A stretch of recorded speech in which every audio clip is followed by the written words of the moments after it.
Well, wherever the Indian team goes, they have a full support of their fans, and this World Cup will be no different. It will be a sea of blues in New York. Hello, viewers, and welcome to the channel. Let's talk cricket. Today, we will be reviewing the India squad for this World Cup, T20 World Cup 2024.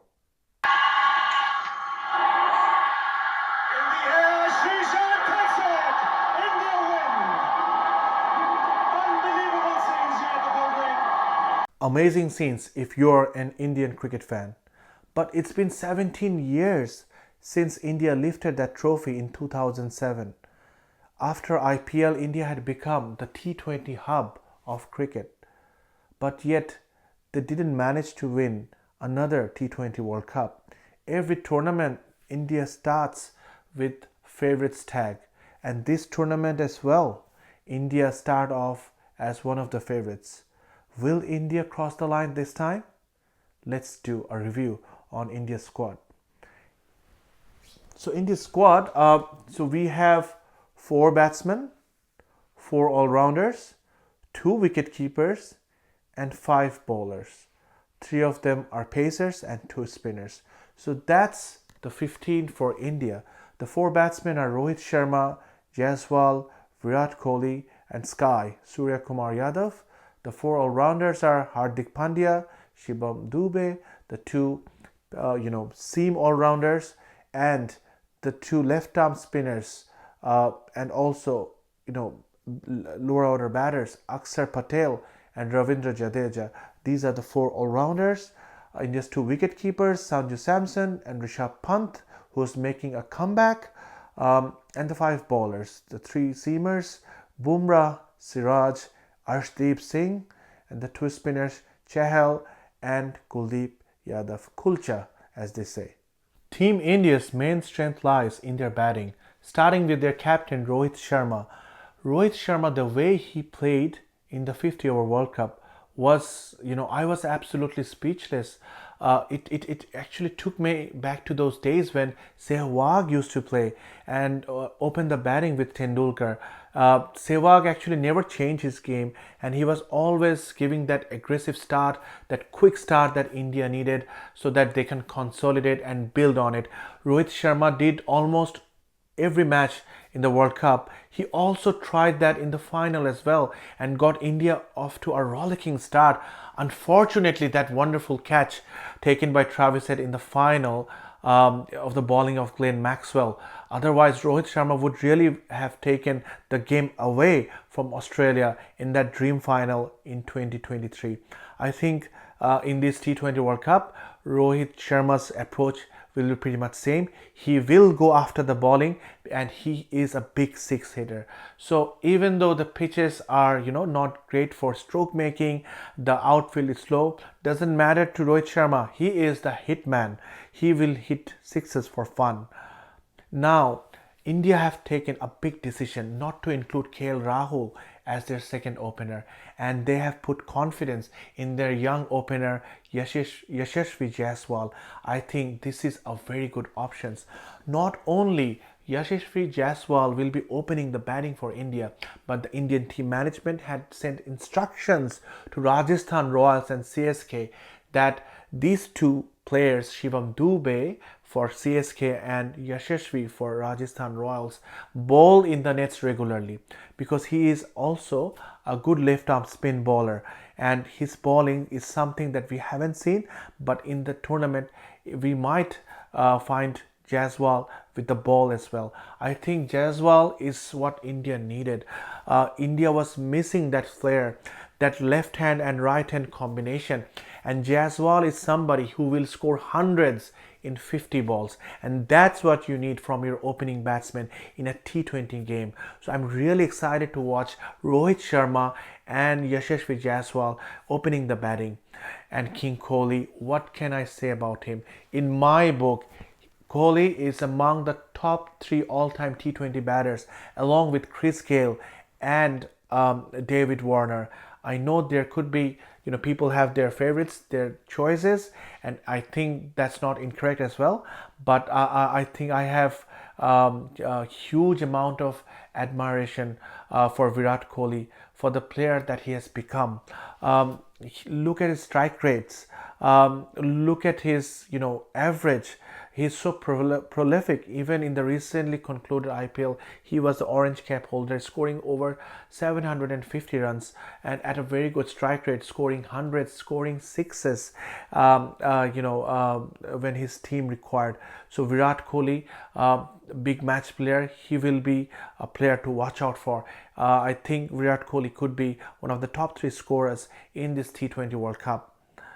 Then coming to Sky. Sky is coming to the tournament with the number one rank behind his back, the ICC number one T20 batsman Surya Kumar Yadav. He hasn't done something significantly in the recently concluded IPL, but he is a talent. He is the 360-degree player. He is a player, who can turn matches. The problem is he doesn't contribute in the knockout matches or the matches which really matters. Again, I take you back to the final of the 50 over World Cup. He had an opportunity, made an impact, but he failed. Same goes to the semi-final match where India lost to England by 10 wickets. These are the opportunities that you need to excel, to put your name permanently in the history books. One of the bigger controversies in IPL was Hardik Pandya's captaincy in Mumbai Indians. The MI fans couldn't accept him when Rohit Sharma was still playing. So India have selected Hardik Pandya as their vice captain. He couldn't excel with either bat and ball during the whole tournament. It will be interesting to see whether he finds form during this World Cup. Hardik Pandya is a very important player for India's balance because he gives that seam option, that seam bowling option for India, which is very rare for them, and also his hitting, his finishing ability, which can also give India a huge advantage going into the knockout phases. So Hardik Pandya, if he does well, it will change the complexion of the team completely. I repeat again, Hardik Pandya's good form will make a huge difference to India's chances going into the semi-finals. Shivam Dube, since the day he has been picked, he has scored Golden Ducks, and in that all-important game against RCB, his performance is actually what lost the game for CSK. And Shivam Dube's bowling, I wouldn't be very confident with that as well. So always in Indian squad there is a member who is they obviously deserve somehow their place, and it can be justified. But yes, you really know, like in the 50 over game, I can think of there was Shardul Thakur in the previous World Cup events. India used to have Stuart Binney in their squad, and similarly they're having Shivam Dube. But when Shivam Dube is on song, he is a delight to watch. He has that Yuvraj Singh bat swing. So if he can get going, that will be something that Shivam Dube will also want. He would want to play those cameos, those quick 35 runs of 15 balls. That's what he will be eyeing to do. As for the all-rounder spinners, India have two similar kind of left-arm spinners and all-rounder, Ravindra Jadeja and Akshar Patel. Jadeja is a 3D player, as they say, batting, bowling and fielding. He's one player who could make difference with his fielding also. So yes, I think Jadeja is a certainty in the 11, but Akshar Patel, he is a very good replacement should anything happen to Jadeja. I think batting wise, Akshar Patel is even superior to Ravindra Jadeja. Everybody is so happy for Sanju Samson that finally he is in the squad for a World Cup team, but the opportunities that he's getting, he's not making the most of it. But guess who is making the most out of it? It's Rishabh Pant. he got an opportunity to bat at 3 against Bangladesh, and what he does, he goes in, hits the world's number one all-rounder Shakib Al Hasan for 3 sixes, and stamps his authority with a mighty power-packed 50 in that match. I think Rishabh Pant will be in India's starting 11, while Samson has to warm the bench. And should he get any opportunity, Sanju Samson need to cash on it if he gets that opportunity. He's a wonderful player. Everybody wants him to succeed also, but yes, he have to make those opportunities count. Coming to the bowlers, I think this is where India is a bit weaker compared to other sides. Look at the bowling strength of other sides. The pace, when I'm saying bowling, the pace bowling strength of other sides. You have Naseem Shah, Shaheen Shah Afridi, Mohammad Amir, Haris Rauf. For Australia, Cummins, Stark, Hazelwood. Even for England, you have players like Jofra Archer. For South Africa, you have Rabada, Nokia. Very good bowling units, but for India, I think you can only depend on Bumrah. The other two options, Arshdeep and Siraj, they are good, but not at the level of other bowlers that the other teams have. Arshdeep is also hit and miss at times. He is very expensive. He's also not a very good outfielder. So I have seen him in the past, dropping catches. Siraj, again, if it's against Sri Lanka, then good, great. If it's against Australia or some other countries where they will take the attack to the pacer, Siraj still needs a long way to go. I think Siraj needs the help of a condition still, to trouble the batsman, unlike Jasprit Bumrah. So India's hope in the bowling is their two spinners, Kuldeep Yadav and Yuzvendra Chahal. I think Kuldeep Yadav is the best Chinaman spinner currently going on, and I think he would be one of the top wicket takers during this World Cup. However, Chahal, if India play on a helpful pitch, which will help the wrist spinners, I think we might see both Kulcha play, and what a delight it will be to see both the wristies bowling in tandem. I'm sure that against teams like England or West Indies, I think playing Kulcha on a helpful conditions won't be such a bad idea. As far as the playing 11 is concerned, I'll start the batting with Yashasvi Jaiswal and Rohit Sharma. Virat Kohli at number 3, number 4 Sky, number 5 I will go the wicket-keeper Rishabh Pant. Number 6 is the seam bowling all-rounder Hardik Pandya. Number 7 I will go with the experienced Ravindra Jadeja.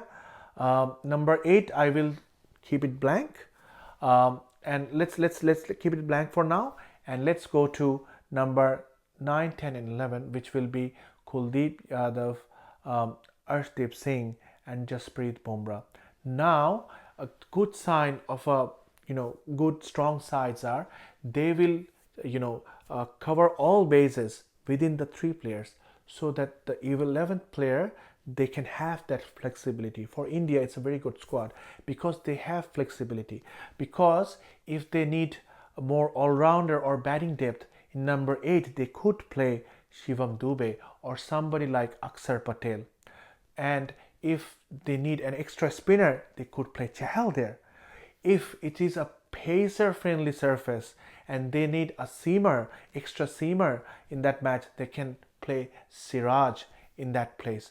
So Indian team has that flexibility so that they can shuffle the combination between the spinners or the pacers or going for the batting depth. And having Sanju Samson would mean that India have their bases covered for both wicket-keeper or a top order or a middle order batsman. Sanju Samson is a very versatile player. He has the experience of batting at the top, batting at the middle. He can keep wickets as well as a regular wicket keeper. So I think, yes, India's squad is looking really very strong. Let's have a look at the matches that India is going to play in the first group. In Group A, India are playing Ireland, Pakistan, um, USA and Canada. So I think it should be a walk in the park for India. Um, Obviously, India Pakistan is that match that everybody is looking forward to. But India also need to win the other matches against Ireland, USA, and Canada. I know that these will be very easy matches, but India would want to approach the matches, especially the match against Ireland, with caution, because the pitch that we've seen in New York is it's not very good for batting, and the team batting first might get out cheaply, giving the opportunity to the second team. Or if Ireland bats first and somehow get to 140, 130, and three quick wickets for India during the power play, and then they're into tremendous pressure. And if they lose that first match against Ireland, and then come that match against Pakistan, I think India will be in tremendous pressure, like they were in the 2007 edition of the 50 overs World Cup. But yeah, but I think India will go through the first round easily. The second round, India will be playing Australia, New Zealand, and Sri Lanka or Bangladesh, either of Sri Lanka or Bangladesh. Uh, I think Australia will be a tough opponent here, and New Zealand is always a side which has always troubled India. So, but if India have all their bases covered, and their batsmen are in form, and bowlers are not leaking runs, and they get help from the surfaces, I think India has a very good chance of going through to the semi-finals. But once India goes to the semi-finals, it's just on that big day, India need that big performance. India is a batting heavy side. India's main strength is their batting. In the previous tournaments that India didn't win, it was because of their batting. Going back to 2014, India lost the final against Sri Lanka. They didn't score enough runs. In 2016 against West Indies in Mumbai, Wankhede semi-final, they again didn't score enough runs, allowing West Indies to chase down 180. It was a solo performance from Kohli. Otherwise, there wasn't much to talk about. Come the World Cup 2021, of course, they didn't went through, got past the first round itself.